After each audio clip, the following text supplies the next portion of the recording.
Assalamualaikum warahmatullahi wabarakatuh.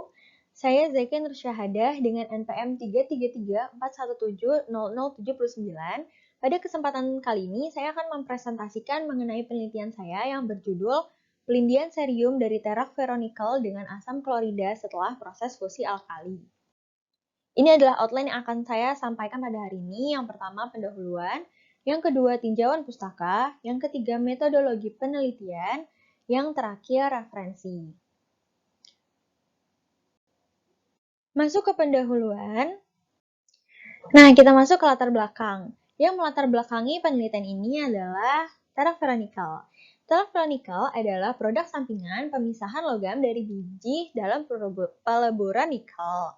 PT Antam Pomala Sulawesi Tenggara menghasilkan 1.078 ton terapheronical. Namun, selama ini terapheronical baru dimanfaatkan sebagai campuran pupuk, pelapis jalan tambang, dan campuran semen. Belum ada penelitian lebih lanjut mengenai terapheronical ini. Dengan jumlah sebanyak itu, jika dibiarkan begitu saja, dampaknya akan sangat besar kepada lingkungan nantinya. Nah, terapheronical ini mengandung logam-logam berharga, salah satunya yaitu logam tanah jarang yang diprediksi akan menjadi sumber cadangan energi dan material di masa depan. Salah satu logam tanah jarang yang terkandung dalam terapheronical ini adalah cerium sebanyak 1.109 ppm. Pada tahun 2016, BPPT telah meneliti mengenai cerium yang dijadikan cerium oxide untuk teknologi sensor. Maka dari itu, pemanfaatan terapheronical dapat dimanfaatkan dengan melarutkan cerium dari terapheronical. Pada penelitian sebelumnya yang dilakukan oleh Trino Piawan dan kawan-kawan pada tahun 2016, Trino Piawan dan kawan-kawan meneliti mengenai terak timah yang dihomogenisasi menjadi minus 325 mes. Lalu terak timah tersebut dilicing menggunakan asam klorida sebanyak 2 molar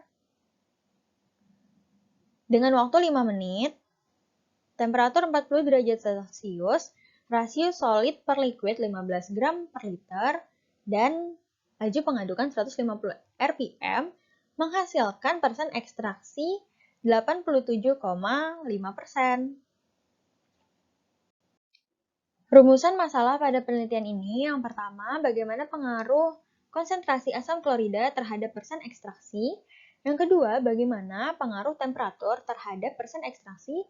Yang ketiga, bagaimana pengaruh laju pengadukan terhadap persen ekstraksi. Dan yang keempat, bagaimana pengaruh rasio solid per liquid terhadap persen ekstraksi. Tujuan dari penelitian ini yaitu untuk melarutkan cerium dari terapheronical dengan mempertimbangkan pengaruh variabel-variabel seperti konsentrasi asam klorida terhadap persen ekstraksi, mengetahui pengaruh temperatur terhadap persen ekstraksi, mengetahui pengaruh laju pengadukan terhadap persen ekstraksi, dan yang terakhir, mengetahui pengaruh rasio solid per liquid terhadap persen ekstraksi cerium. Hipotesis dari penelitian ini yaitu semakin meningkatnya konsentrasi asam klorida, rasio solid per liquid, dan temperatur, maka persen ekstraksi semakin meningkat.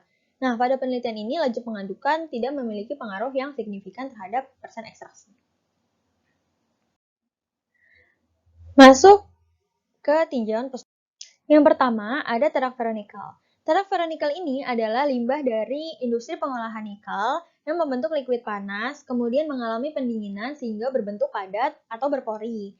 Nah, terapheronical ini memiliki densitas 3076 kg per meter kubik yang berdasarkan SNI tahun 1969 sampai 2008. Terapheronical ini masuk ke dalam agregat berat sehingga dapat dimanfaatkan menjadi aspal atau beton pemberat. Nah, seperti yang sudah dikatakan sebelumnya, terapheronical ini masih banyak mengandung mineral berharga yang salah satunya adalah logam tanah jarang yang memiliki potensi sangat tinggi dan ekonomis.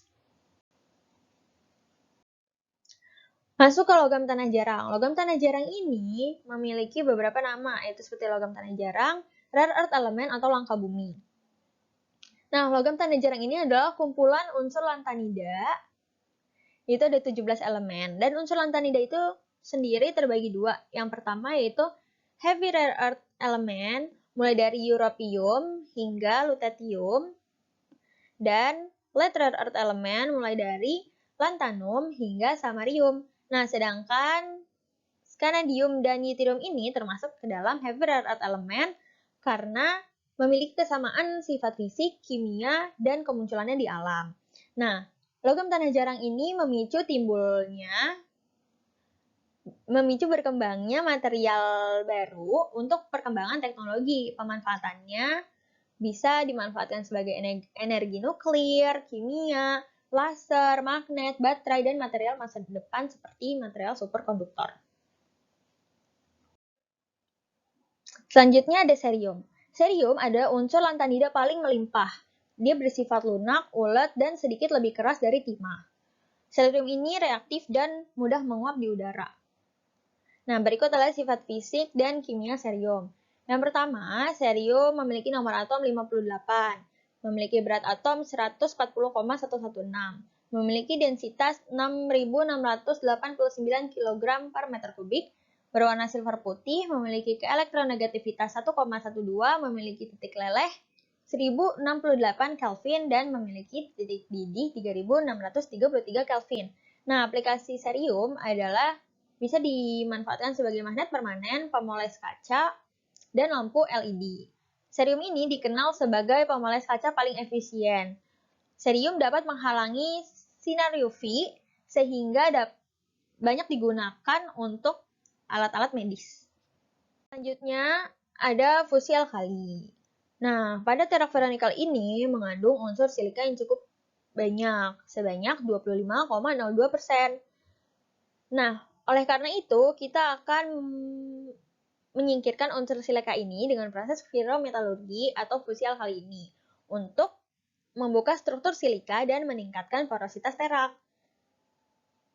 Nah, fusi alkali ini bisa menggunakan reagen yaitu NaOH atau natrium hidroksida yang akan bereaksi menjadi SiO2 plus 2NaOH menjadi Na2SiO3 plus H2O. Termasuk ke bagian leaching. Leaching adalah proses ekstraksi dengan melarutkan mineral padatan dengan zat pelarut atau leaching agent. Teknik leaching yang digunakan pada penelitian ini adalah agitation leaching, karena agitation leaching dapat meningkatkan efisiensi proses leaching sehingga persen ekstraksi meningkat dengan waktu yang lebih singkat. Nah, leaching agent yang digunakan pada penelitian ini yaitu asam klorida. Berdasarkan penelitian yang telah dilakukan oleh Trino Piawan dan kawan-kawan pada tahun 2020, cerium dapat di leaching menggunakan asam kuat seperti asam sulfat dan asam nitrat. Namun, asam sulfat kurang efisien dalam melarutkan cerium, sedangkan asam nitrat memiliki efisiensi yang sama dengan asam klorida.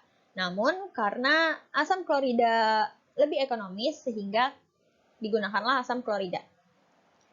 Reaksi yang terjadi adalah sebagai berikut.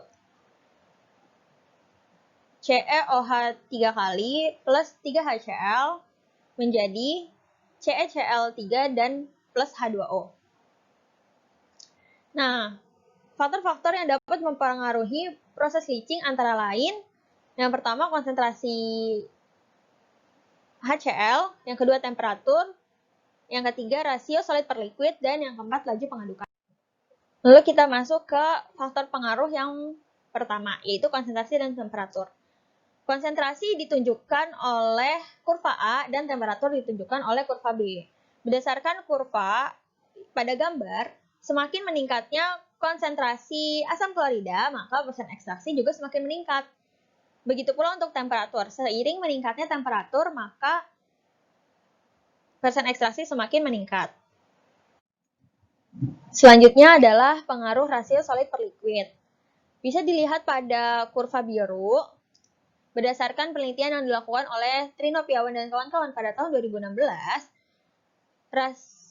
persen ekstraksi cerium menurun setelah 15 gram per 100 ml. Karena peningkatan rasio solid per liquid juga meningkatkan densitas slurry sehingga mobilitas ion Cl- menurun. Juga proses transport logam tanah jarang ke ruang larutan melambat. Berikut adalah pengaruh laju pengadukan. Berdasarkan penelitian yang telah dilakukan oleh Trino Piawan pada tahun 2020, tren menjadi tidak stabil setelah laju pengadukan di atas 150 rpm, yang padahal seharusnya pengadukan ini membantu homogenisasi dan pendistribusian partikel dalam larutan asam klorida sehingga reaksi meningkat dan persen ekstraksi serium meningkat. Selanjutnya adalah metodologi. Berikut adalah diagram alir pada penelitian ini. Yang pertama, terafferronickel dipreparasi, kemudian terafferronickel dimilling, setelah dimilling, terafferronickel di screening menggunakan ayakan 200 mes. Kemudian, setelah homogen, terafferronickel dianalisa XRD dan XRF. Kemudian, terak tersebut dilakukan proses fusi alkali dengan temperatur 700 derajat Celcius selama 2 jam menggunakan reagen natrium hidroksida.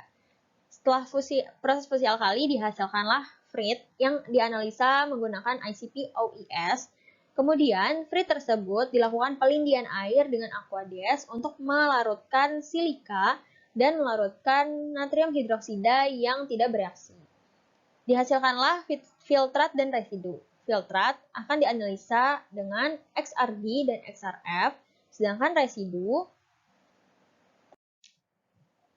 kemudian residu akan dikeringkan di oven. Residu yang sudah kering akan di-leaching dengan variasi konsentrasi asam klorida 1 molar, 1,5 molar, 2 molar, 2,5 molar, dan 3 molar.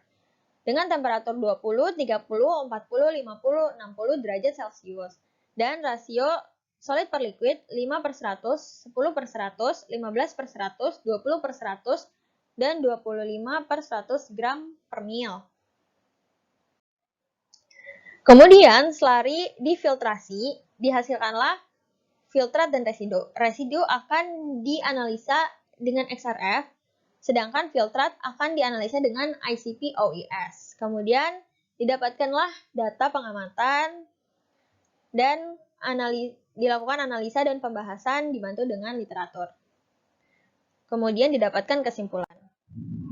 Berikut adalah alat-alat yang digunakan pada penelitian ini. Yang pertama, ayakan 200 mes, XRF, XRD, Erlenmeyer, gelas beker, gelas ukur, muffle furnace, hot plate stirrer, oven, ICP-OES, termometer, dan neraca digital. Kemudian berikut adalah bahan-bahan yang digunakan dalam penelitian ini. Yang pertama adalah terafferronickel, aquades, asam klorida, natrium hidroksida, dan kertas saring. Berikut adalah referensi yang saya gunakan. Terima kasih. Sekian presentasi dari saya, kurang lebihnya mohon maaf. Wassalamualaikum warahmatullahi wabarakatuh.